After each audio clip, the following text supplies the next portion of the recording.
Today's episode, In Love with the Process, is brought to you by our friends over at Fujifilm and our buddies over at Puget Systems.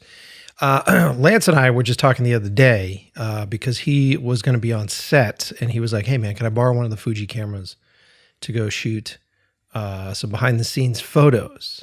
And I lent him our XH2S camera that we have. And he was talking to me afterwards, and he's like, man, just playing with that camera, playing with the film simulations on set, it was just a lot of fun. And he was saying that he was going through the viewfinder and watching how quickly he was learning about framing and how quickly he was learning about exposure. And all around, he's like, I had a great experience, a lot of fun with it. So definitely check out Fujifilm. Great rig for just looking for a way to be creative in the moment. That's how I've always used it. And apparently Lance is really excited about it now. Also supporting the show are our friends over at Puget Systems. If you're in the market to buy a new computer, a lot of people are right now. There's a lot of new upgrades coming out, larger formats, need for speed when it comes to processing and it comes to graphics cards. Build yourself a PC, man. You're going to be able to spend the money a lot better. Let me say that better. You're going to be able to spend the money a lot wiser if you build yourself a PC. You don't have to just pick from like one of three options and then have all your hardware soldered to the motherboard. You know, you can actually get yourself a machine that can be upgradable. And if you are smart, make sure that you get the right motherboard, make sure that you get all the right core elements for that machine.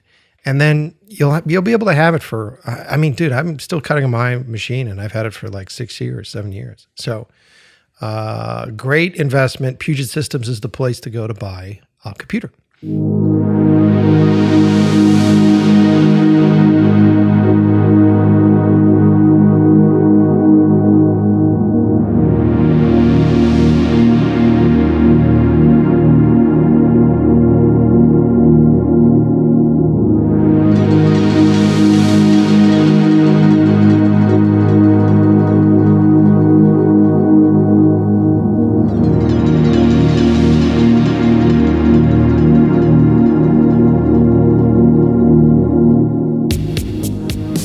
So a few years ago, I moved out here to Los Angeles with the specific task of trying to get one of my feature films sold, made, greenlit. And that's one of the big reasons why we moved from the East Coast to the West Coast, because this is the place to get that done. This is where you go and you network.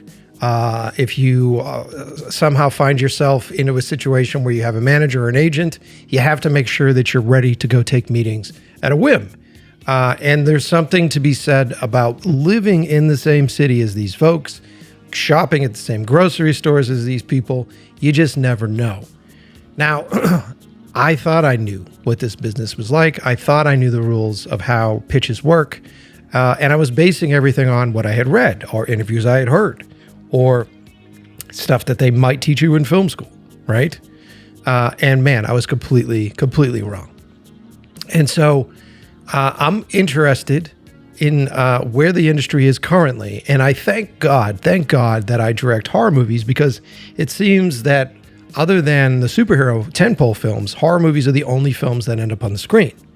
Ultimately, I think that's because if it's the right combination of elements, a horror movie can cost barely anything for the investment and return ridiculously large, like very huge returns on horror films. And we've heard about this. We've heard about the Blair Witches and the Paranormal Activities, but even films like the original Halloween was like, I think for years and years and years, I think only recently it was knocked off the top grossing independent film ever, I think.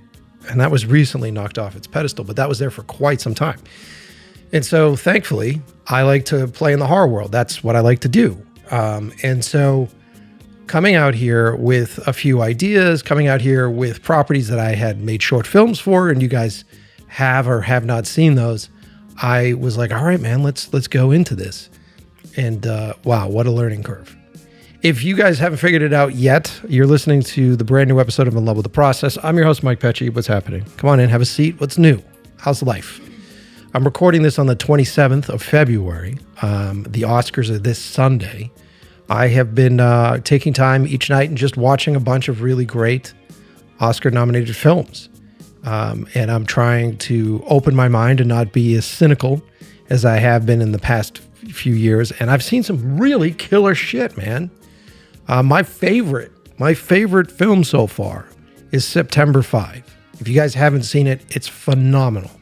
It's basically about I think it was the 1970-something Olympics where the Israeli Olympic team was held hostage and killed by terrorists. I think it was Palestinian terrorists. And that really triggered a bunch of stuff. And what's fascinating about it, one of my favorite Spielberg movies is Munich. And that's how Munich starts. Munich starts with the Olympics, and he shoots it in a very Spielberg kind of way. And so when I saw the trailer for this, and I was just sort of looking at it from a bird's eye view and going like, whatever, I've seen Spielberg's Munich, why would I want to watch this piece? I was absolutely wrong. It's phenomenal. It's fantastic. It takes place in a television studio. It takes place in a remote television studio during the Olympics, and it follows the actual TV crew that covered everything that happened with the terrorists. And it is just thrilling to watch. The performances are spectacular in the movie. The way it's shot is phenomenal. It's like right up my fucking alley. So if you guys haven't seen September 5 yet, definitely check it out. And then the other night, I watched the new Bob Dylan movie, A Complete Unknown. And I fucking loved it. There's a lot of people out there that I know that either work in this business or don't, that were just like, I was bored. I shut it off. I didn't finish watching it. It's boring. It's safe. And I'm just like, what do you mean? The performances are phenomenal, right? I'm usually not a Timothée Chalamet fan, and he crushed it. He was really great in it. So much so that I started to think about him differently as a performer afterwards. Because then I also watched Dune 2 again last night. And that was fucking phenomenal. I don't know why Dune 2 doesn't get more nominations. There's some sort of weird shit going on with the nomination stuff this year. But The Complete Unknown is fantastic. And here's what I liked about it. The production design is flawless. The immersive nature of the wardrobe, the immersive nature of the locations. I've actually had that production designer on the show before. So he's been on the show. We talked about his collaboration with director James Mangold before. I think we talked about Ford versus Ferrari when he came on the show. And his work is just absolutely flawless in this film. And Mangold crushes it. Truth be told, I was very stimulated to go see this film because I listened to Mangold's interview on Mark Maron's podcast. And in that interview, there was so many little tips and tricks that he was giving out that really got me thinking about story differently and really sort of inspired me. And then I was like, man, I got to see this fucking movie.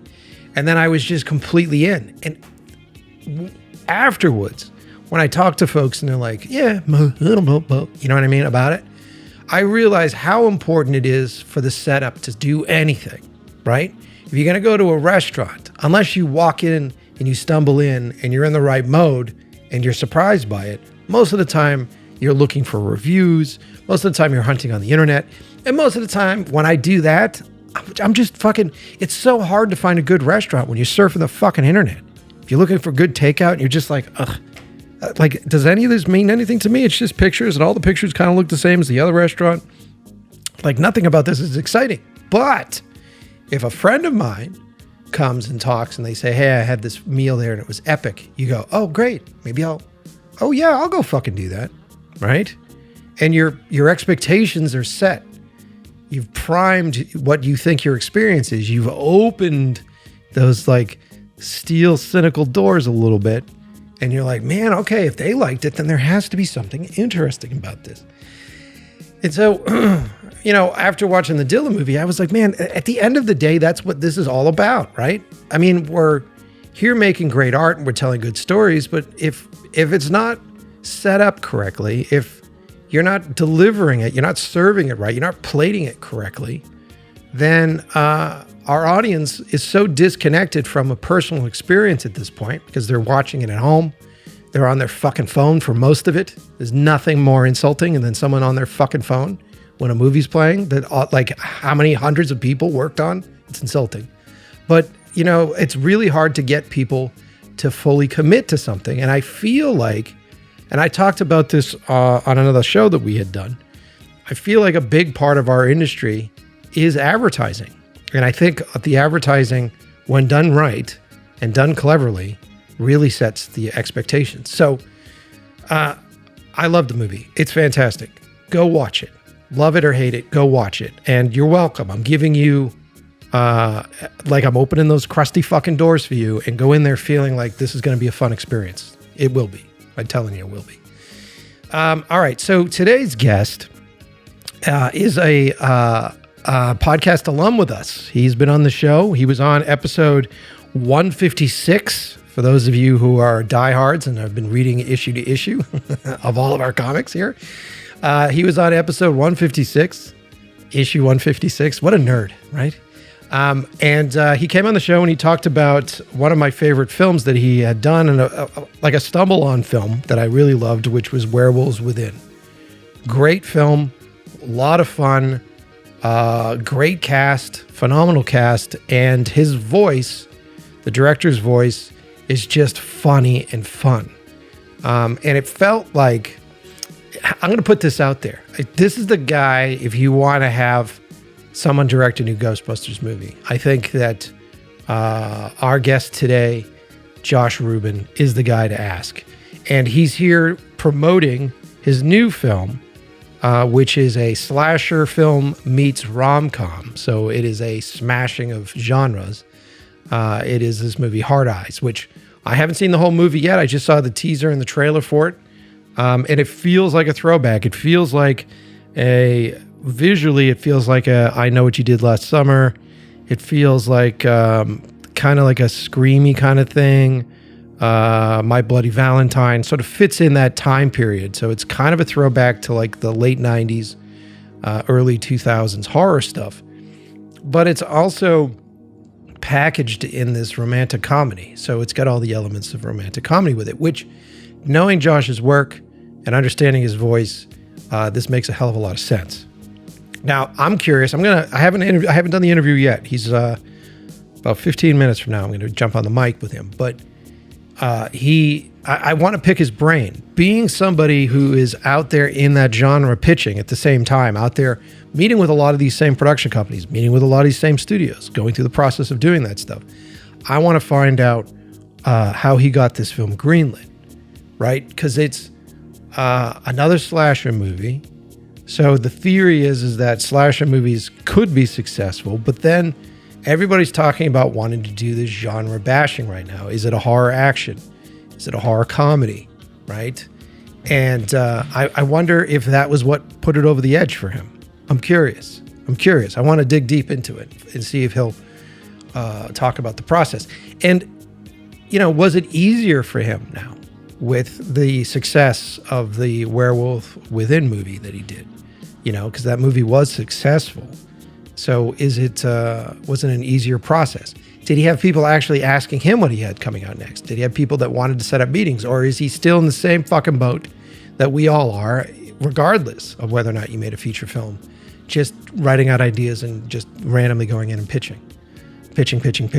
So we'll dig a bit into that. But before we do, I want to thank everybody for following me on Instagram at Mike Pecci and following the podcast at The Love of the Process Pod on Instagram. There I've been doing contests. I've been posting things. I'm talking with some really great ex-guests of the show, trying to get giveaway contest material like art pieces, all sorts of cool stuff. So that is the place to go to keep up with me and to keep up with the show. That is also the place to go if you want to see one of my horror films. If you want to see Come Home, my recent piece, which I guess is a dramatic horror. If I wanted to smash it in some way. But if you want to watch the film, fantastic performance by my buddy Lance. And we had a lot of fun doing a lot of really cool classic horror tricks and techniques to make you scared, but also we reach inside your fucking chest and massage that heart a little bit with the film. So if you want to see it, drop me a DM. Send me your 3 favorite movies of last year. What were your 3 favorite films of last year? And I will send you a link to see Come Home. And that is only happening on my Instagram account at Mike Pecci. All right. Well, without further ado, I don't want to delay anything. I think we're just about time. He's going to call in a second here. I want to get on with Josh, and I really want to get into the weeds with how he got his film made, how he gets films made, and what his life is like now that he's got successful films out there. And Hard Eyes, has been really successful in the theater. I think they had an okay opening weekend, but cleverly they released it, I think, the weekend before Valentine's Day. And then because it is such a Valentine's Day themed, couples themed adventure, that Valentine's weekend was really good for him. So I think he set some records doing that. So cool stuff. I'll get to the root of it when we talk to him. All right. So let's play some track. Let's put something cool on, play a track, and stick around.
Josh, welcome back to the show, dude. How are you?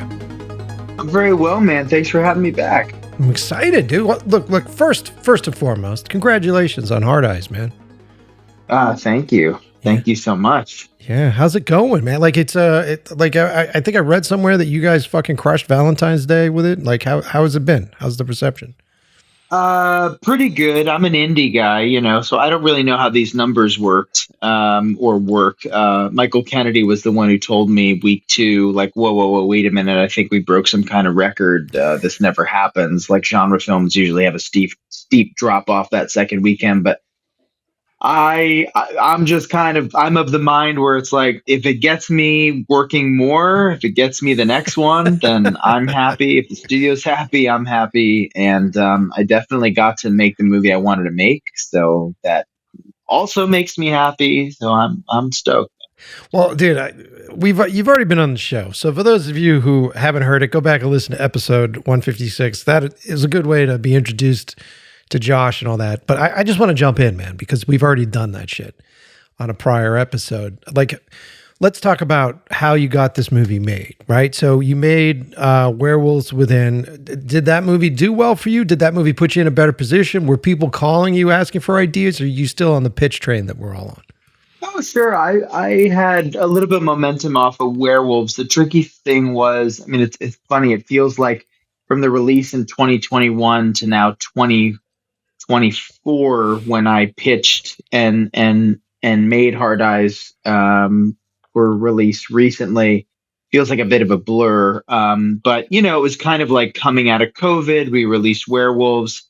Yeah. You take a bunch of meetings. I think I was still in kind of a cobbling finances, gigs together kind of a world. My biggest one came, there was a Roku series I directed with Kevin Hart. It was like the third season of his Die Hard series, which with this incredible cast that I did in October of 23 that That's got cool. buried because of the strike. We had an interim agreement, so it was a short form. So that was like the biggest gig I'd had really since Werewolves, but it kind of got buried. And sort of on the heels of that was just before and after that was really just doing what I've always done. Like, if I'm not writing, I'm acting. If I'm not acting, I'm directing or hoping to direct commercials, and those come through. So really, truly just like cobbling a career together with gigs as per usual. And then it was Michael Kennedy, our co-writer, who slid into my DMs and said, I'm working on this project with Chris Landon and we're looking for a director and we think you'd be great. And it was kind of, we took it from there. Oh, interesting. Interesting. Okay. So, because I didn't do the research on that. So you didn't write it. Someone else wrote it. No, I do what you usually do as a director on a film you haven't written before. You go in and do your kind of polish, your reformatting. I did a good amount of work on the script, but it was, it had gone through different sort of iterations. It originated with a guy named Phil Murphy, who wrote a sort of more straightforward Valentine's Day slasher. And then the studio brought the script to Chris Landon, who they wanted to be in business with. He roped in Michael Kennedy. They kind of made it a horror comedy, kind of more in their sort of branded vein. And then I wanted to, when it came to me, I wanted to essentially do both. I wanted to, not shortchange either genre. I wanted to do a legitimate rom-com that was also a legitimate kind of, as much of a Wes Craven slasher as a Nora Ephron rom-com. Which is it makes a lot of sense knowing your work. Because when I saw the ad for it and I saw the combination of both that comedy and the horror element, I was like, okay, this is obviously a Josh movie at this point. That's why I didn't even question it. I'm surprised you didn't write it. I didn't even question that. So being a guy that's out there pitching horror, because that's my world, I'm out there pitching all the time, and we're hearing a lot of this for the past few years, like the genre bashing that's out there. Like, is it a horror action movie? Is it a horror comedy movie? Are you finding that this is the only way that a lot of these movies can get greenlit right now is sort of like taking these two genres and smashing them together? I feel like it's a bifurcated obstacle. There are pros and cons, right? Yeah. So, on the pro side, it can be seen as a very quote unquote like clean way to get a movie made, especially like get a studio board. Like it's Freaky Friday the 13th, right. For example. It's Die Hard at a wedding. This is it's always been, since probably the beginning of pitching film, like, the cleanest way to get something made. But horror comedy, definitely in the era of my time as a filmmaker, horror and comedy together, it's often like a nasty word. It's a nasty combination of words. Yeah. Because the studios kind of are like, yeah, well, which one is it? But the reality is, and Oz Perkins has been touting this, and after since the release of the Monkeys, like audiences are with it. They're smart and they're craving something left of center, and they're craving something original, something unique. They're craving vision. They don't want, they don't always want, I should say, Captain America. They want something that is going to kind of, like I always say, like satisfy all parts of your like lizard brain palate. Like it takes you for a bit of a ride. So I think the advantage we had here was Gary Barber and Chris Stone at Spyglass saw this thing, not unlike Chris Landon and Michael Kennedy, and we're like, there's an opportunity for a new franchise here because this could satisfy all parts of of all elements of the demographic. Yeah. All audiences essentially. Yeah, right. Because you get the guy, the couple that goes, right. You need something to do. It's genius. You need something to do on Valentine's Day. It's date night, right? And Valentine's Day out here in LA is pretty ridiculous. Like for instance, me and my fiance, I was like, hey, do you want to go out for Valentine's? Because we never do. We're like, you want to go out for Valentine's Day? She's like, yeah. And I'm like, cool. This is a great seafood restaurant downtown. Let's book that. So I call up the restaurant and I go, hey, can I get a reservations for Valentine's Day? And they go, $300. I go, what? Wow. And I go, how much is it for the next day? And they go, free. And I go, all right, cool. Valentine's Day is on Saturday instead of fucking Friday. That's right. It's enough to make you want to take the machete out and all your throwing knives and just go massacre a drive-in. Yeah, so it's genius because, the movie theaters aren't doing that. Movies aren't more expensive on Valentine's Day as they were the day after. So couples have to go out on a date. And so if you're doing this really interesting matching of both, you're getting both the guy interested with the slasher element and you're getting his girlfriend interested with the love story at the same time. It's smart, man. Truly. Smart. Good way to make money. Hopefully. So then, all right. So you jump on board. How long did it take to make the whole movie? What was the process from them saying, all right, cool, you're the director? How long did it take to make the whole thing? Well, I pitched to get the gig. I pitched myself and my take on, no joke, on Valentine's Day 2024. And the film came out a week shy of a year, February 7th, 2025, Super Bowl weekend, basically. Wow. So we were backing into a date, which was really exciting for me because I knew, unlike some of my other projects, like certainly my first film, it was like we sat on that film for almost 2 years, and that was my entry into the feature space. So to know that we were kind of rocketing towards a date, towards a holiday weekend, no less, and a romantic one that has this kind of tricky reputation. People are both repulsed by it and jazzed by it and looking for a date. I mean, no wonder the numbers were so good our second weekend. That was really exciting to all of us. Yeah. And I think part of why the studio wanted to move so fast. Yeah. I mean, it's smart. So then, that's exciting, right? So then they go in there, they give you, they're like, okay, you're the guy to do this. Is it just full throttle for you? Like, did you feel the pressure of having to deliver in that amount of time? Was it exciting for you, or was it nerve wracking? It was a little bit of both. I mean, it was mostly exciting. I mean, the most nerve wracking it got for me, the kind of initial element of it was, you have to pack your bags very suddenly to leave to go across the world. We shot in New Zealand and not work with any of your heads of department, no one that you know, because we were also at that very moment in time, we were on the precipice of a strike, of an IATSE strike, which thankfully didn't happen, but it was frustrating, certainly being in this industry as a proud union member in multiple unions, not being able to bring my whole crew. But what ended up being great, even though we shot in New Zealand, was we got to do post out of LA, which was rad. So we were able to employ locally.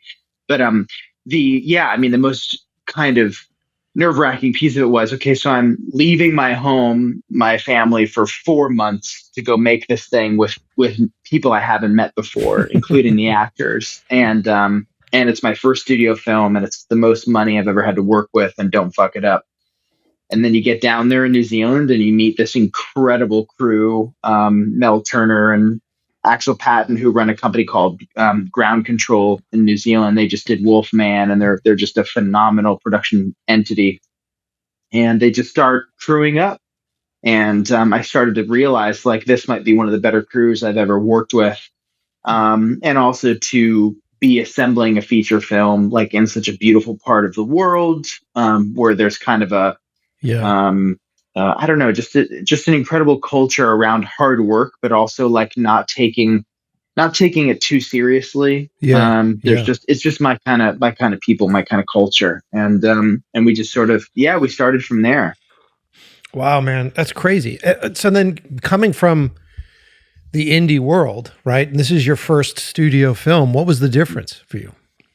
It's all the same thing. There's a little more politics involved. There's a lot more politics involved, really. I'm realizing both that it's the same and it's sort of different. And I sort of kick myself because I'm like, man, the director has so much power if they have conviction and if they have vision. And I really could have fought quite the fight on my last film.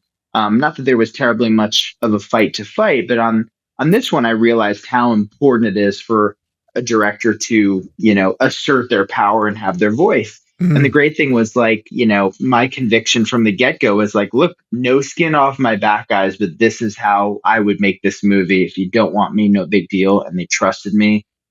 Thank God. And, then it's just kind of, it's all the same thing. You just have more resources. I think, I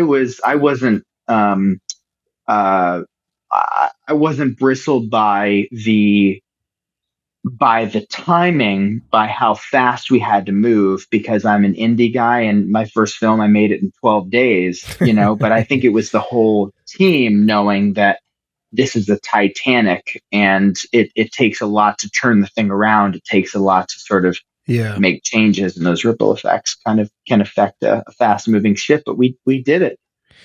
Well, you bring up a good point, right? Vision is everything when it comes to, at least trying to get your film on screen, because there's so many different, I think if you're not confident in any way, and let me preface this whole statement by saying this is a collaborative business and you're supposed to be collaborative with folks and you find and discover things through that collaboration.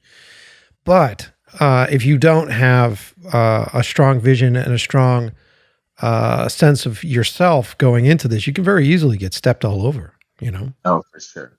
For sure. And the director, you have a lot more power than you think if you've got vision. You just need to be a good human being, and you've got to be able to communicate. That's a tricky one. It's hard. We don't always sign up for, giving a public presentation to a crew of 50 or 25 heads of department to sort of say, this is what I want. This is how we're going to do it. This is how we're going to get on the same page. It took me years to figure out how to talk to people, how to be a good boss, how to communicate, and also like how to over communicate. That's a big piece of this. Is if you want your vision to have proper follow through, you need to repeat yourself, and it sucks. Oh, interesting. But yeah. Yourself. Yeah. Interesting. Yeah. No, I'm happy you're talking about this, because this is something that a lot of people don't talk about. I think that because I've been directing, whether it's commercials or shit, for like 20 years. And I remember my first union commercial. And I remember how different that was from like just, running around with your friends and making shit and being able to pick things up and do everything. Oh my God. When you show up and there are like trucks there and you're like, whoa, like mobile bathrooms. Like, what is this? Yeah. I remember I was doing a beer commercial. I think I was doing a Sam Adams thing. And it was all about, I think one of the issues that I had was that the condensation, I think it was like day 2, and the condensation on the bottles wasn't looking right. So I went home and I did the research, right? So I did what I would do as an indie guy, and I did a bunch of research. And I'm like, oh, it's this process of like all these different chemicals, and okay, that kind of works and all that kind of shit. And I knew that I could just do it, and normally you would just jump on a set and be like, great, I brought a spray bottle, but now it's union. Right. And especially on it was East Coast union. So those people are very salty. So you show up and suddenly it's like, oh, now I need to communicate this to the union person, but Also make it feel like it's their idea. Also ask questions in a specific way so that they feel like they've solved a problem for you and that they own that fucking problem. So it was like a pretty good learning experience for Hmm. how to over communicate things. You know what I mean? Oh yeah. Yeah. So was there it's great that you were able to find your confidence in being able to do that. Was there a moment on set where you saw that really work for you? Was there a moment on set where that came to fruition for you? I mean, yeah, it was, I was pretty confident from the get go. I mean, I think that's why my experience as an actor has been so valuable. Like people ask me, how has your experience as an actor and an improviser informed your career as a director? And I think it's honestly that I'm constantly pretending I'm more confident and I have it more under control and I have it all figured out than I actually do. I'm constantly playing a character in a way, and my humor as a comedian and talent as a comedian and improviser allows me not only to like, go with the flow, but also to like talk to people, to navigate actors, to navigate crew members and personalities. And it's a constant psychological dance and game. And I've been fortunate enough that on every gig, certainly with the actors, I ask everyone in advance of us touching down, don't bullshit me, like be straight with me. How do you like to be talked to? How do you like to be directed? That kind of really helps, Yeah. butter up the relationship between my actors and I. And then with crew, you know, if you lean on folks who are really good at their job, I mean, half the people I worked with, work with Taika Waititi and James Cameron. Um, then like if I assert my vision and I also say, whatever you're excited about, whatever you think about this one detail or about, the degree of degraded the building looks or this color palette in the restaurant, if I want it to be evocative of Tom Hanks's Big, the restaurant scene or whatever, I know I can trust them to run and come up with great ideas and options because that's what they've had to do. Yeah. So I have XYZ confidence, but I'm only made more confident by leaning on my crew, like leaning on your stunt folks, leaning, who want to be directors in their own right, leaning on your creatives to just infer them, inspire them to bring their own kind of flavor to the table. Yeah, that makes a lot of sense, man. When it comes to showing that you have a vision and that you are confident with producers and studio, Mhm. what's the move on that for you? Was it just coming in well prepared, or was it coming in with a confident voice? Like, and then how are you navigate? Because you get all sorts of different notes and shit coming from the top end too, especially when it's been a script that's been kicked around before you got there. Like, how did you navigate Yes. that? I think you have to use it's a combination of things. The first of which is like, you have to be willing to say, this is the version that I'm excited about. Thank you so much for having me in your nice office. If this is not the way you want to go, it's all good. But this is what really excites me. This is the kind of movie that I want to pay, whatever, $100 for a night out for a ticket in a movie and whatever Yeah. to leave the couch and go see this. This is what I picture. I like the idea that this guy has a crossbow, but for some reason, this felt very evocative of Jason Lives, which is the one film where he had a utility belt of death. Why not make Hard Eyes like wish fulfillment, Jason Voorhees, Jason Lives style? Give him a utility belt, give him more weapons. He has this incredible mask. We want him to have an incredible mask, rather. We didn't know what it was going to look like, but why don't we have those eyes light up red? Why don't we give him night vision?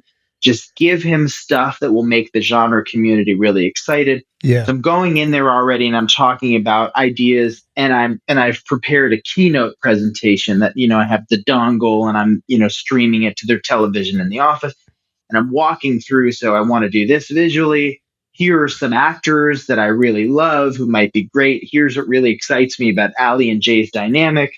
Here's, a couple of combinations of ideas for Hobbs and Shaw, and I have even flourishes of how I want them to look. here's what I think about the ending scene. And when I think about, you know, this showdown, I think about this and this epic death. I'm going through and I'm just kind of sharing all the things that really excite me down to the final page, which is, and the most important part, arguably the soundtrack. Mm-hmm. Soundtrack's got to be banging. It's got to, I talk about not only what the composer should bring to it, homaging like Alan Silvestri, but then mutating into something like truly kaiju, Joseph Bishara, horror, incredible, and then also have Casey and the Sunshine Band and whatever, Lyle Lovett. Mm-hmm. I'm just going in on all sides, touching on all the psychological flourishes or like psychic flashes that I'm getting when I read this script and just the stuff that excites me. But I'm not going through for 45 minutes and telling them line by line, sure, here's exactly what I'm going to do and why you need me, please. But also I'm super workable. So whatever you think, it's like, look, this is the stuff that excites me. And then 15, 20 minutes later, I say, so what are your questions? What are your concerns? And we have a dialogue and I just answer them honestly. And part of too, what helped win the gig from a producerial side is I've always come in under budget. Yeah. And that was as Chris Landon says about the studio head I was talking to, like, that's their love language. It's good you went in and, talked about how efficient you are with cash. That's interesting. And then when you are saying that you're coming in under budget, like you're not budgeting out the film before you go into that room, right? You don't have someone doing a line budget for you at that point. You're doing it after. Well, by the time that I went in, Hard Eyes had a budget. It was much inflated from what it ended up being. And it was actually Chris Landon and my other producer, Greg Gilreath, who went through and were like, you don't need this much for wardrobe. You don't need this. We don't need that. And, hey, what if we flew to this country and could whatever save here and there?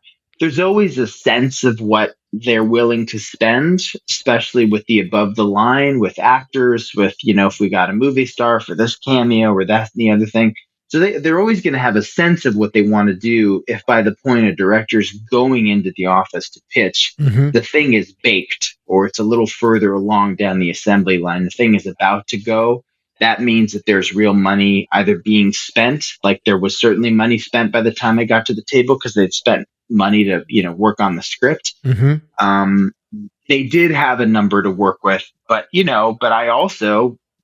I didn't know what that budget necessarily was. I think I had a range teased to me, but I was certainly going to go in and tell them on top of all the stuff I told you I'm excited about, I am also efficient. Yeah. I also shoot for the edit.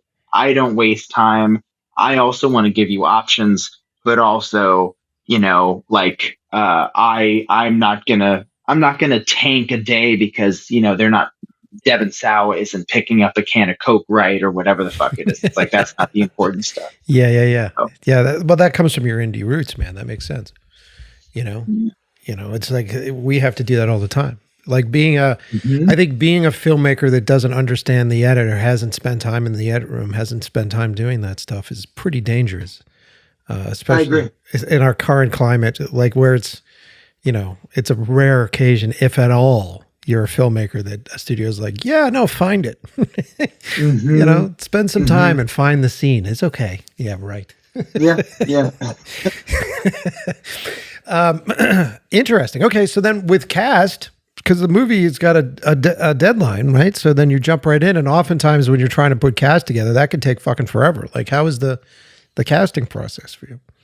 It's interesting, whenever you do a studio film, they always say, so, what's whatever Ariana Grande and Emma Stone doing? And then once you realize that that's not realistic, and once you realize, or they realize you can't get Julia Roberts to play Shaw or whatever, then you have the realistic casting conversations. You go, okay, well, let's talk about who not only has that repulsive word value in the marketplace, whatever the fuck that means, but also would excite genre fans. What's most important to me, like when I'm talking to our casting folks, Brett Howe and Mary Vernew, is like what I really want is people with a good reputation. I'm flying halfway across the world. I don't want Devin Sawa to blow up at me for his Coca-Cola being room temperature. I'm just going to use Devin for all the examples because he's the nicest dude in the world. Yeah.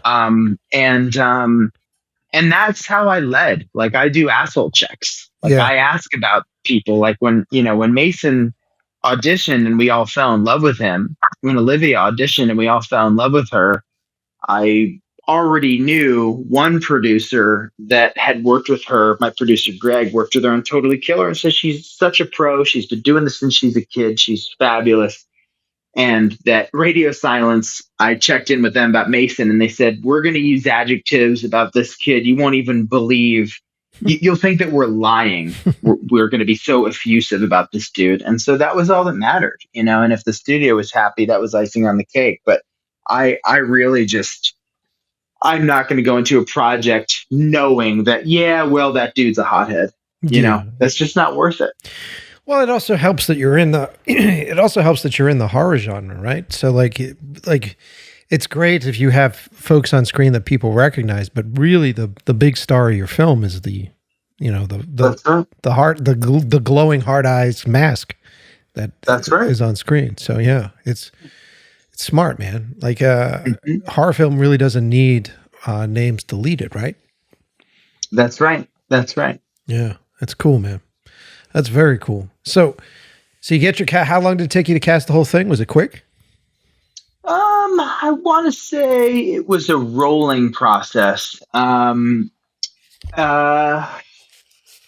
was, we had quite a bit of firepower in Mary Vernew, but we definitely weren't cast until we were a few weeks out. I feel like it often goes that way. People hem and haw, and there's agreements and disagreements. And we're also this was a tricky one because it's not like you're casting the lead of the film. You're casting a duo, and this duo in their real lives are busy people. So we didn't have time to chemistry read both people every time. So that was a tricky one.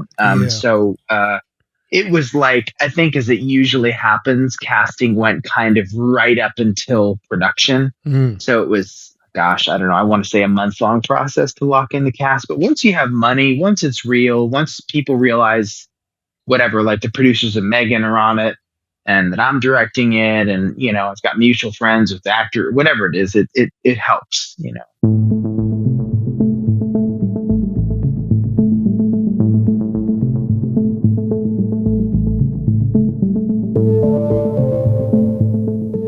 Time to take a hot second and thank the sponsors of our show. And first up, our friends over at Puget Systems. As I always say, if you're in the market for a new computer, build yourself a PC. I love my PCs. I do all my work on my PCs. I was just doing teaser cuts for our new project that I keep teasing about. And I cut a really cool teaser last night. And at no point do I have an issue with the computer. At no point do I have an issue with the computer. I mean, it's fast, it's efficient. And, you spend enough time editing, and I've spent, hundreds of hours cutting things. You forget the machine's there. It's like when you ride a bike, you forget that you're fucking pedaling. Yeah, you're just riding it.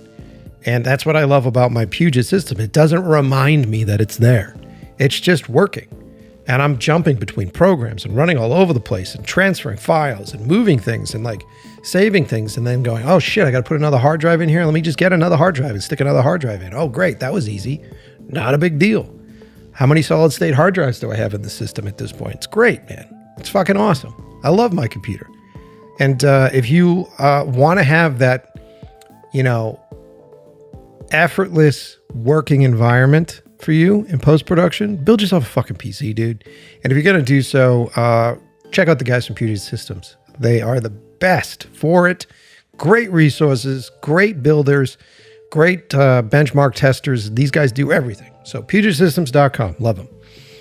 Also supporting the show, friends at Fujifilm, like I said at the top end of the episode.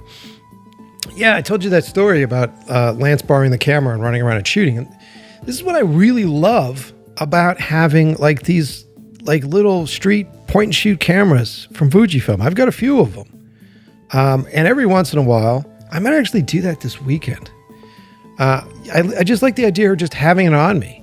And especially out here in Los Angeles, there's so much to photograph out here because there's so many different cultures. The city's a melting pot of people. And, Gina and I, for Valentine's Day, we ended up going down to downtown Los Angeles to have a meal, and we had some wine. And even though downtown is very small, it's like 5 blocks or something, but it's just so epic. It's beautiful as far as like the age and the old theaters, and you've got these skyscrapers and you've got these underground bars, and it's kind of rugged, right? Because it's, you know, they were trying to bring it up. They were trying to change the vibe down there, and they built these amazing lofts and they had all this stuff. That was before COVID. And once COVID happened, downtown went back to the zombies. You know what I mean? If you're out here in Los Angeles, you know what that means. But it's still cool. It's very inspiring to get on there. And I would love to just take, I think I'm going to do that. I'm going to take one of my little point shoot Fujifilm cameras and then throw on one of those film simulations that I love so much. You know, like maybe I'll do some, when's the last time you did some like high contrast black and white street photography? I love that, man. You're always studying light and shadow. It's super cool. And I know that they have a few different film simulations in the Fujifilm cameras for black and white that are really inspiring. So I think that's what I'm going to do. Also supporting the show, our friends over at Blackmagic Design. I have been deep in Resolve doing the mastering, and we're doing the color grade right now for our new project. I know that's being done in Resolve. My colorist is hard at work at that. And then, you know, I've talked about this before. Our film Come Home, all of the insert shots, the B-cam stuff we did with the Blackmagic 6K full frame camera. So the Pocket Cinema 6K full frame, I think is technically what they call it. And I love those shots, dude. Seriously. I took the Blackmagic rig, put on a lens adapter, and then strapped on my old school Sigma 24 millimeter macro lens, which I love. And that's a Nikon mount. So I actually had to get the Nikon mount adapter so I could fit it on. I think our full frame is a Leica mount, I think is what it is. Anyway, so stuck it on there, man. And I fucking love that lens, man. It's a lens that defines me. Like I've been using that lens for so long. I used it in my old photography. So if you guys remember my work, if you're listening from the East Coast and you remember my work from like the Boston Phoenix days when I used to do covers for the Boston Phoenix, I would use that lens consistently all the time. And then as I went into music videos and I did like the Sick of It All video, or I did a bunch of the Kill Switch Engage videos, I was still using that same lens. And then I used that lens in 12KM. I used that lens in Come Home. And some of the best shots in it were shot with that lens on the Blackmagic camera. So yeah, the truth of the matter is I've got 2 camera sponsors on the show, and they don't conflict with each other because they each do things differently. They each have their needs and their tools for specific things. And I think that the greatest investment, they're not a sponsor right now, but I'll fucking give them a plug. Our friends over at Photo Deox. Get yourself some lens adapters, man, because if you get yourself lens adapters, then you can put all the lenses that you've developed your style and technique with, either as a photographer or older lenses that are epic sort of old school PL mount lenses or old school Pentax lenses. Just get a lens adapter and slap it on one of these new cameras and check it out, man. It's so much fun. It's so cool. So Blackmagic Design, great place for a camera, great place for an edit program. Resolve is the one that all the kids are using today. The kids love it. So check them out as well. I think I've got everybody just running it through my head today. I'm trying to think of who else is on board for this episode. While I'm thinking, in the meantime, if this is your first episode of In Love with the Process, welcome to the show. How'd you get here? Remember, I'm on Instagram at Mike Pecci, so come and say hi. Like, drop a comment under one of my posts. If you guys see me posting about the show, if I'm putting up graphics or if I'm doing that stuff, just make a comment or heart it. The fucking algorithm needs that shit. There's some bullshit. I think if I post the post on Instagram, I have to have like 50 people comment or like it or do something in the first 15 minutes for it to actually show up on the algorithm. Some bullshit like that. Don't quote me on it, but there's some bullshit. I was actually doing the research on the algorithm for YouTube right now. It's insane, the fucking hoops that us creators have to jump through for these tech companies. It's nuts, man. Like, you got to get a certain amount of people to like it. You got to do, no, fuck it, just put it out. And if I have a bunch of people that are subscribing to my channel, send it to them. That's what they fucking subscribed for. Send it to them. I don't want to run, well, yeah, maybe everybody that likes my shit was at work when I posted. Well, you have to post at the right time of the day. Do I? Is this my thing? Am I a fucking slave to your shit? I have to, like, pick the right time of day and do... I'm supposed to be creating stuff, dude. Get out of here. I don't know. That's me bitching. How'd I get on? See, I tried to be good, but I got on a rant pretty quickly. Anyway, if you're new to the show and you find it daunting because there's a lot of episodes in our queue right now, go to inlovewiththeprocess.com. You can find older episodes. It's all curated by subject material. It's all there. You can check out our sponsors, our musician showcases. We brag about and we highlight all the great musicians that give us music on the show, the stuff that you hear consistently, quite often since the beginning. Most of the time when you hear the ad reads, it's Code Electro. And our buddy Martin, Code Electro, is the shit. He's been with us since day one. So you can find all that info at inlovewiththeprocess.com.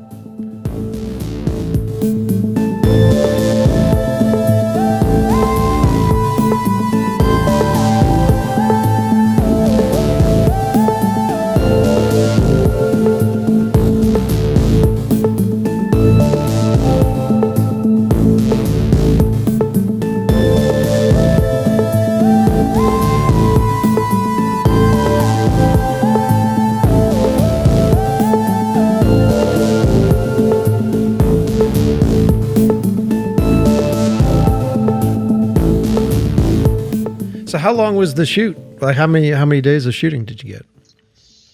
I always forget. I don't remember if it's 35 or 38. I want to say 35. That's great. That's not bad. Was it, quite obviously anybody that you asked is like, I never had enough time to do what I wanted to do, but did you have enough time? I think so. 35 is certainly more than I've ever had in my life. Yeah. In my whole career at this point. That Kevin Hart series I mentioned, that Roku thing. I mean, we had 18 days basically to shoot that thing. We did it. It was a little kind of run and gun. This one, obviously, we wanted to be more intentional. It's a studio film. By the time we got to the end, we went a little over on our final day. Our final day was also our big climax scene. And we had like 4 or 5 days to shoot it. So we probably could have used another day, but we were really efficient. I'm really proud of what we did and how we did it. That's great, man. That's great. And was there, because this is your studio movie, right? So this is your big thing. Was there stuff that you could do in this movie that you couldn't do on an indie level that you were excited about? I've never been able to shoot essentially a massacre before, and that drive-in sequence, both between the drive-in and the carousel, I knew that they would be, they were certainly the biggest set pieces I've ever worked with. So to have the coordinated efforts of an AD team that was this kind of strong and sophisticated, and a stunt team that was as talented as they were, that was something I've never quite had access to. So it's like, they present you a really good option. We're on camera like, yes, that's what it would look like if there's a kind of stampede and they're practicing for a couple of hours. And then you place in your killer in the center of it, who's also a stunt person, Alex McCall. Like, I've never had the opportunity to have like a team present, what would be a great version. And then I can do what a great director does, or a director's role is, to take a look at that presentation and go, okay, that's amazing. Let's just take this group of people and move them this way, or this piece of it looks a little strange. Let's augment it. Yeah. And let's do it again a couple of times. And okay, cool. That's our choreography for the sequence. And now we can just start chipping away at it. It's really incredible. Your ADs are, as you know, they're massive. Dude, they're amazing. I get credit for the Steadicam oneer that I did in 12cam, and it's my AD team that really came up with that. And it's all I did is I walked through it. I said, hey, I need to go from here to here. I need to establish the stage. I need to establish what's happening. But get me from here to here to here. And then I just walked away, and they rehearsed and worked with the background extras and worked with the whole team. and then work with the Steadicam up, and then you just sort of come over and they go, just watch it. You watch it through and you go, fuck yeah, all right, cool. What if you tweak this? This guy's a little bit faster and go from there. Awesome, dudes. Thumbs up. Great. Yeah. And then, we get credit for it later. And I always try to send the credit back to the AD team. Like they're the ones that did that. And they're in their own right. A lot of those guys are great directors on their own.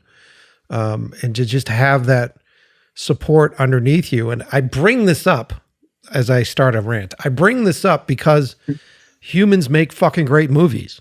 And so I think a lot of people forget that just simple sequences, when you watch a movie, a sequence that just gets you from point A to point B, and that could be, there's a giant monster coming out of the water, and there are a bunch of people running and jumping over cars, and that's a quick little shot that gets you to the lead who's staring at the giant monster. That quick little shot wouldn't fucking exist without like a great group of fucking stunt people, ADs, like all that shit to make just that simple little transition shot work in the movie. 100%, 100%, 100%. Yeah, people just like, you really have to take the time and appreciate that. And I think the only way that you ever could truly appreciate that is if you tried to do it. If you tried to do it on your own and you went with your friends, even if you went with your friends, said, guys, I want you all to run from one side of the room to the other side of the room, and I need you to do it a certain way.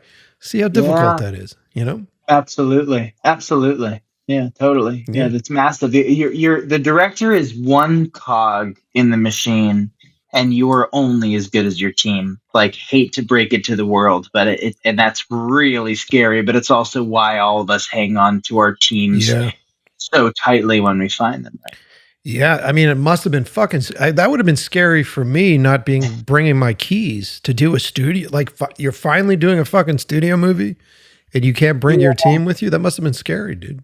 Well, look, you do interviews with them too. You sit down and you say, "Look, how do you like to work?" And then the funny thing is we would start to chip away at building the team. I would ask one head of department I just hired about another person that I just talked to.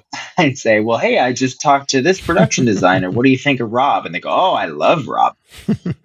So I just start to use the folks I start to chip away at in assembling the crew. Hey, this is obviously a small community down here in this part of the world. Tell me about Chandra. Oh, an incredible wardrobe designer. Yeah, so cool. I mean, that area is supposedly amazing for filmmaking. So it's cool that you had a great experience there, right? Because New Zealand, you're down in Peter Jackson territory, right? Isn't that? Yeah, truly. Yeah, right. With him building that industry down there, it's pretty crazy. Mm-hmm. So, all right. So then you shoot the movie, you get the performances that you do. What's the edit process? Who cut the movie for you? Oh, Brett Bachman, who had done Werewolves Within, who also is the man behind.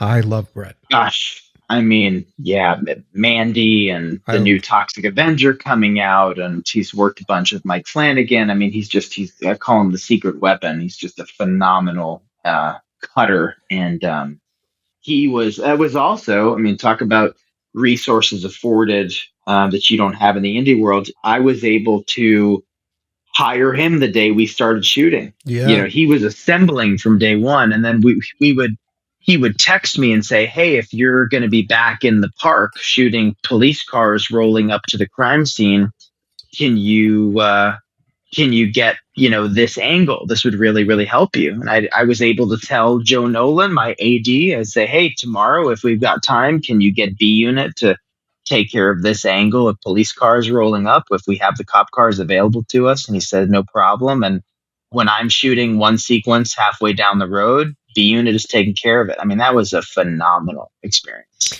Oh, that's interesting. Well, I'll get to that in a second. I love Brett. Really cool dude. I've hung out with him. He's fucking fantastic. I want him to cut one of my movies. He's fucking phenomenal. So, hell yeah. I didn't realize he cut your movie. That's really great. Then, B Unit. Is this your first time having a second unit for a shoot? I had second unit on the Roku show. I did, but it was nothing like this. I mean, our second unit, I had my wife, actually, who's a brilliant director in her own right, was able to do Allie's campaign, which was had a whole separate kind of look and feel. The main character, Olivia's character, does this commercial. My wife does high end, like super prestige commercials, car commercials, fashion stuff, music videos. And so I was like, well, Lauren's got to do Cool. this. I have a second unit director, but on the day, my second unit would be, we'd have a totally different, we'd have a B cam and a C cam sometimes operator who could go and knock out, X, Y, or Z shot that I needed. And I would just take a look at the monitor once they came back and said, what do you think of this? What do you think of this beat? And I said, I just want to go a little more extreme with the angle. And can the car kind of do a faster whip around the corner or whatever? And they said, no problem. And usually in that case, it's either a second AD, or if it's a stunt, it's usually like the stunt director, Steve McQuillan, who was a genius, who would, take care of it. So it was phenomenal. You're just kind of tipping away at it. You're one big machine. Yeah, that's interesting, because I haven't worked with a second unit, and I think the fear, especially with the kind of stuff I do, my films are built on inserts. My films are built on all that stuff, which then normally gets handed, when you're doing a larger film, gets handed off to second unit. And my fear is like, fuck, are they going to be able to pull it off the way? You know what I mean? As a director, you go like, all right, like how do I instill my visual eye into you, my friend? Yeah, it's a tricky one. You got to do it. I mean, that's work that you have to do as a director as well. It's a dialogue with your DP. Your DP needs to be able to get inside your brain, and you and theirs. You have to truly mind meld to then find a common ground visually. And then, it's part of the luxury of like a camera test. Like Stephen Murphy, my DP, and I were able to camera test the blue moonlight that I wanted, the anamorphic lens flare. Is it too much? Is it not enough? I didn't want the rom-com shit to look like a Tide commercial. So we would put those colors on camera versus the slasher stuff we were shooting. Are they too disparate? Are they too similar? The camera test, that's another resource I had that I don't think, God, I think I've rarely had that opportunity. It's rare. It's a rare thing, especially when you're in the indie world. And whenever, because I started as a cinematographer, so whenever you have the opportunity to do a camera test, the shoot is so much better. Like it's always so much fucking better. Even if it's just having the ability to see how the gear and the pieces work together, and you go, oh, right, this theory doesn't fucking work. There's nothing worse than trying to figure out a theory on like the first two shots of your first day. And you're been there. And you're like, fuck, why do we do this? So you bring up an interesting point. You've got the blending of two different genres, right? So horror typically is sort of a, how do I put this? It's a, like a graphical genre, like a very sort of, oftentimes very noir, high contrast, like really sort of dark shadows, that kind of thing. And then traditionally, romantic comedy is oftentimes quite the opposite. It's like giant soft sources, light sources, make sure that everybody looks gorgeous, make sure the talent looks great, using like softening filters and specific lenses to have us emotionally fall in love with these characters. Like, how did you find the balance of those things?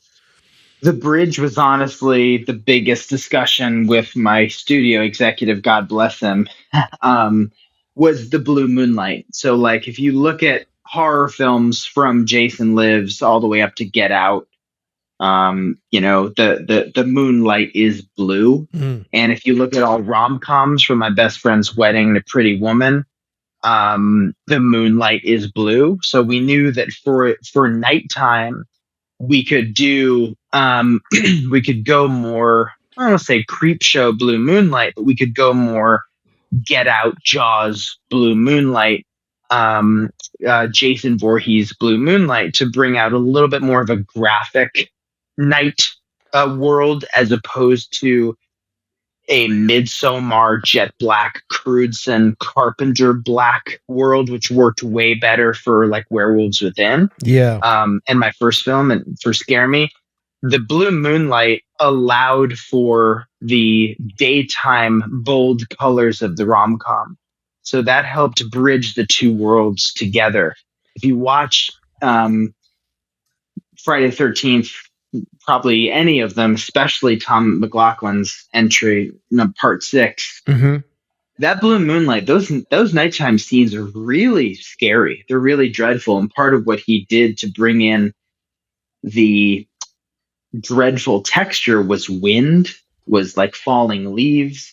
So you'll see a lot of like wind and leaves in this film. Mm-hmm. And I love bringing that texture in because it just adds this kind of eerie, haunting Yeah.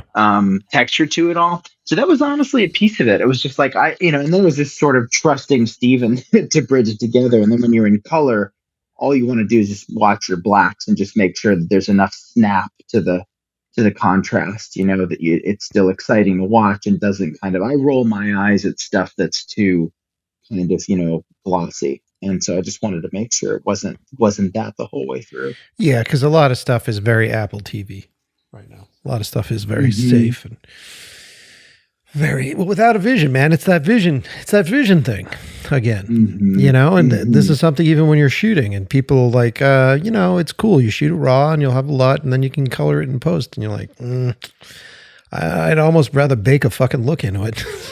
That way, Yeah. when you're in Yeah. post and the studio changes its mind or the producers change their mind, the piece has no choice but to be the original vision. Like it's. Yeah. There was Sure. an old saying with Hitchcock that how he would shoot things. He would only shoot a certain amount of takes, and he's like, that way they can't recut it and fucking post on me. Yeah. Well, that's kind of my MO too. But I just think that's a privilege that you earn. You have to be able to build your directorial voice and vision, and that is such a privilege. Like I am so privileged that I got to like screw up the amount of times that I did doing sketches for College Humor, doing basically short films Yep. where I could test stuff out and play with toys, like not only honing my visual language, of which at College Humor I really didn't have much at all. It took me years to figure out my voice visually. But once that cracks open for you, which mine didn't until I was in my mid 30s, and I was like, a washed up commercial director essentially, I started to realize, oh, I can make something super as intentional as my writing voice visually if I'm allowed the space to do it. Yeah. So that's why it's imperative for those of us who are able to like be on short film sets. That's not the same as saying go make your short film, because that's an expensive thing to do. Get involved in people's short films. Yeah. If you don't have the cash to do it, just watch how all that's done. Watch other directors work. Like go help your buddies out. And then if you want to do it super low budge, like just shoot something on your phone just to see how it cuts together and how it feels. It's all kind of the same thing. That's sort of the trick. Yeah, dude. I mean, like the years and years I spent doing short film stuff, and I still shoot. I just shot a short film with David Dismulsion, so I just shot a new one recently. And I am a massive fan of, and I say this all the time on the show, I'm a massive fan of the visual language of cinema. That's, and what you can do subliminally and how you can tell a story subliminally through blocking, through camera positioning, through lens choices, through production design, how you can tell exposition through outfits and wardrobe, like all that stuff to me is the thing that excites me more than anything when it comes to making movies. That's the thing that's really fun and exciting about it. And of course you got to have a great script, you got to have a great story. But for me, that's always like a jumping off point. And I think if you are listening to the show, go and, as Josh says, go and hang out with your friends and just practice those things before you get into a situation where there's stress and money involved, and just go practice those techniques. What is it like for you to go, oh, fuck, this is a white room, so how do I make the people stand out in a white space? All these stupid little things that regardless of the budget, you at some point in time on a feature film, you're going to end up in a fucking white room because most houses have the walls painted white. So if you learn how to make that shit look cool and interesting with no money, then when you're in a bind and one of your locations drops out, suddenly you're thrust in this other space, you have a toolbox worth of tricks that you can go back to, Right. That's right. It's cool stuff, man. It's kind of, I wish that the business wasn't as viciously, relentlessly abusive. Because if Uh-huh. all we could do is just fuck around all day and just shoot really fun things, that's why I'm in this business. That's what Yeah. I wish it was. Yeah. You know? Truly. Truly. Yeah, man. And it's quite obvious when you watch your work, dude, that you've spent a lot of time fucking around, and you've really found your voice, which I was not surprised when I saw this trailer, and I was like, yeah, this is Josh, 100%. This is Josh. So that's a good thing, dude. Thank you. Yeah, man. Damn, man. So, how long was the edit process for you on this piece? I always forget what the standard director's cut window is. But I was I was done well within whatever it is, the 8 or 12 weeks. Mm-hmm. I want to say it's between 6 and 8 weeks, closer to 8. My director's cut was done closer to 6. And I was having, once we got a pretty good sense of the cut together, knowing there was a bit further to go, we started showing showing the film to people probably weekly. So we would bring in small groups of people that gradually would grow in numbers. Yeah. Once a week at Stargate in Pasadena and South Pass, where we were posting out of. And he showed to the first two people, and they contribute some incredible thoughts and ideas. And yes, there is something here, but boy, does this pacing suck. Mm-hmm. And then you bring in more people when you're confident, and then you do your friends and family screening. And ours was kind of atrocious. There was a couple reasons for it. We had some sound issues at the actual space we were in, but Yeah. you could kind of feel how much of a flat turd it was collectively in the room. But the exciting thing was, you get up there and say, okay, please be honest. Is this a flat turd? Is it a mess? Which parts are such a aforementioned turd, and what's flying, what's really cooking for you. And I like to bring in people who, they say don't bring your buddies in because your buddies are always gonna, just kind of kiss your ass.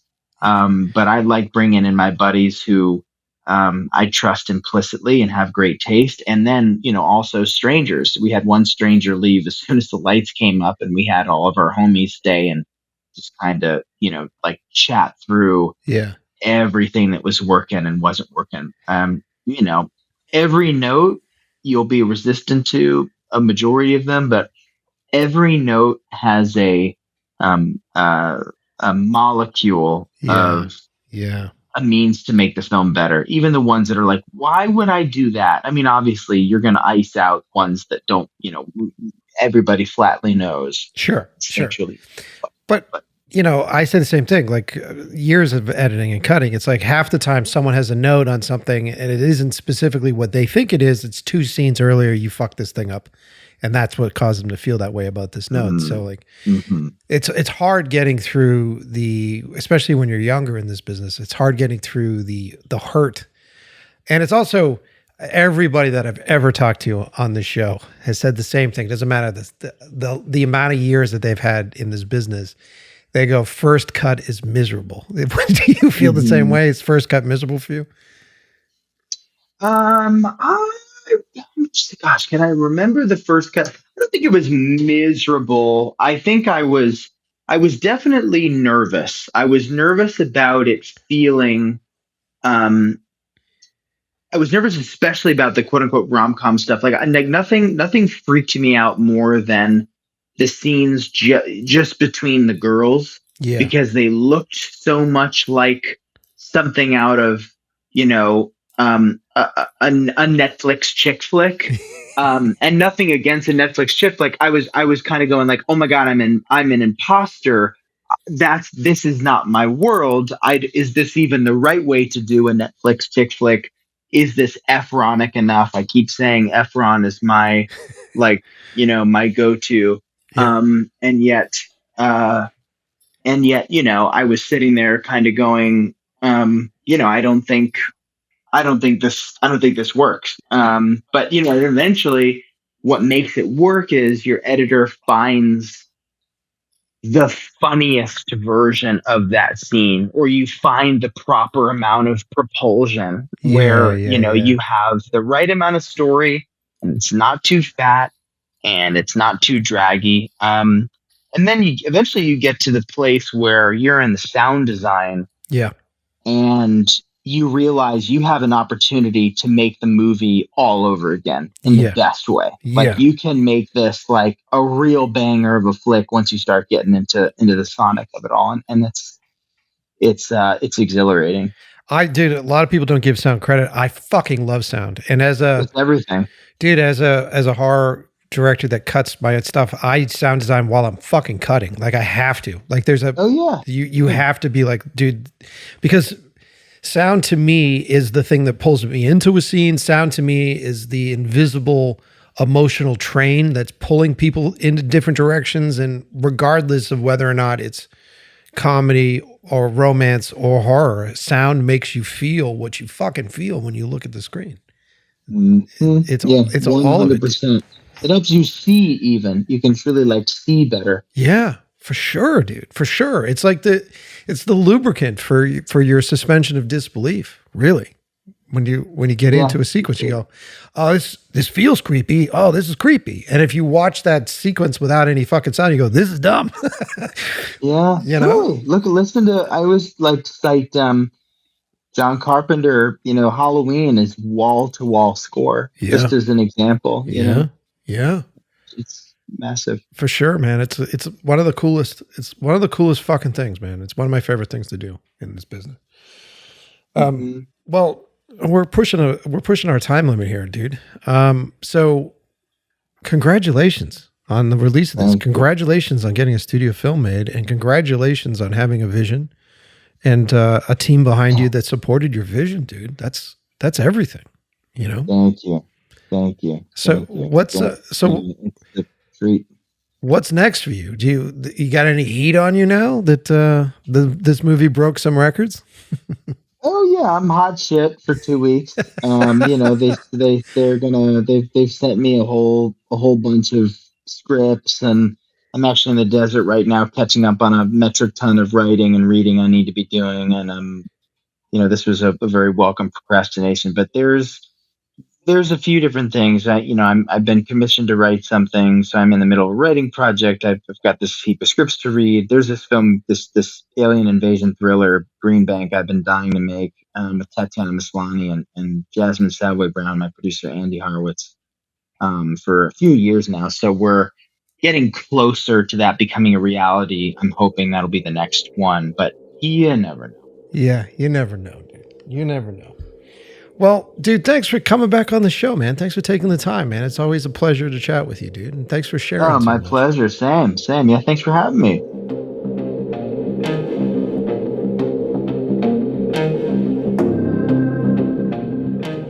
So we got a lot of the questions answered, right?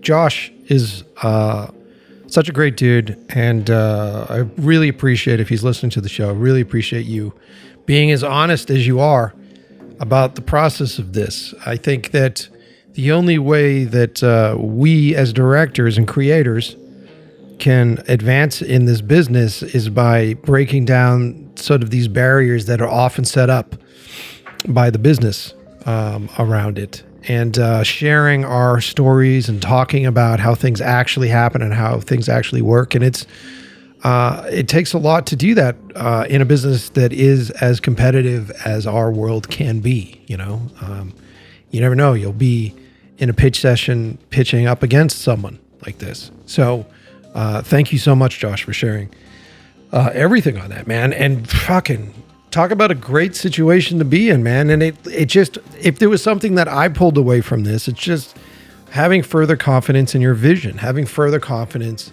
in what you see when you close your eyes and think about a project.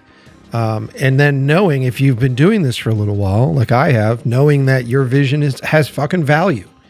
And I think I have heard horror stories about directors that get walked all over at all different levels, production companies that take things from them, and it just becomes like this horror nightmare. And you have to ask yourself, and I know that each and every situation is different, but you have to ask yourself, how strong was your vision, man? How confident were you with your vision when you went into it? And if you were that confident, how good is your communication skills? And have you conveyed that confidence to the people that are around you, the people that are financing it? You know, that's the hope. That's the goal, is to get to that position where you can do that. I learned a lot on today's show. I hope you guys learned a lot. I hope you guys enjoyed it. Hard Eyes, I think if it's not still in the theater by the time this episode comes out, you'll be able to get it on an on-demand service. It looks like it's a lot of fun. I'm definitely going to check it out. And I love a good horror movie. I love a good slasher movie. And I think Josh's work is fucking fantastic. I think that we're very lucky. Those of us that listen to the show and are part of the show, we're very lucky to have got Josh early on and to be a part of this community of horror filmmakers. So hope you guys enjoyed today's show.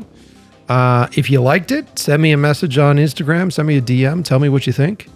And if you guys have any other suggestions for other horror filmmakers, other filmmakers out there that you want me to get nerdy with, let me know. Send it to me on Instagram. DM me.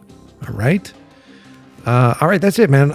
You know the deal. On Tuesday, I'll have another In Love with the Process episode dropping for you. And then on Thursday, we'll do another Right Place, Right Time. So stick around. Thanks for listening. And tell 5 of your friends to check out our show. Let's build this group. Let's build a cult around ILWP.